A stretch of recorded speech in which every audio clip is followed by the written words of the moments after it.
Well, let's take our Bibles back to Mark chapter number 1 this morning. And I want to point out something because when Jesus gives back to back examples of really the same thing, I feel like we need to take notice of it.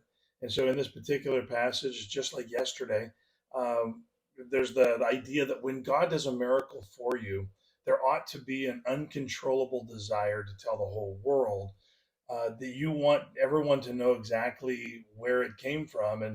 And ultimately, I feel like most believers today, or most people that claim to be believers today, either have forgotten what God did for them when He saved them, or they've never actually experienced a relationship with God because they're so silent.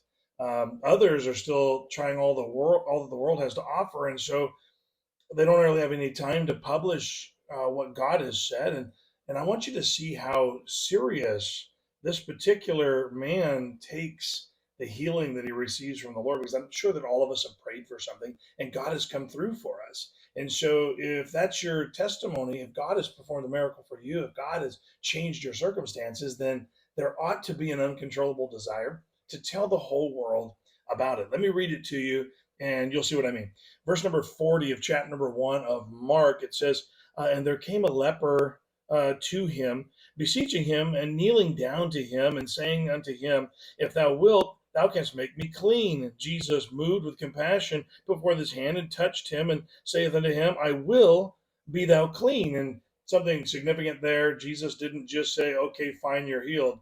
He says, I'm willing, and he touched him and he healed him. It was on the spot healing. And verse number 42 says, And as soon as he had spoken, immediately the leprosy departed from him, and he was cleansed. And he straightly charged him, and forthwith sent him away. Listen to what he charges him with.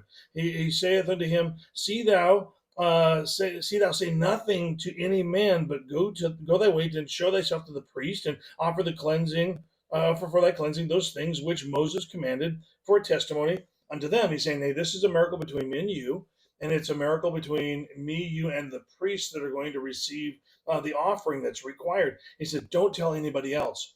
This is what he does. Verse number 45. But he went out and began to publish it much and to blaze abroad the matter, insomuch that Jesus could no more openly enter into the city, but was without in the desert, in desert places, and they came to him from every quarter. So he didn't just tell a few folks. He was standing on the street corner. Hey, I got to tell you what God has done for me. He did so much to spread the news of how his leprosy was healed that he caused Jesus actually great inconvenience in his ministry. And I want you to get this. Jesus points out, don't tell anyone. And this guy couldn't help but tell everyone. Are you blazing abroad in so much that Jesus is known in every quarter, that the story is being told by everyone? That's what people who really know what they've received do. And so I want to encourage you today, get out there and blaze abroad. If God has done anything for you, tell the story. Have yourselves a wonderful day.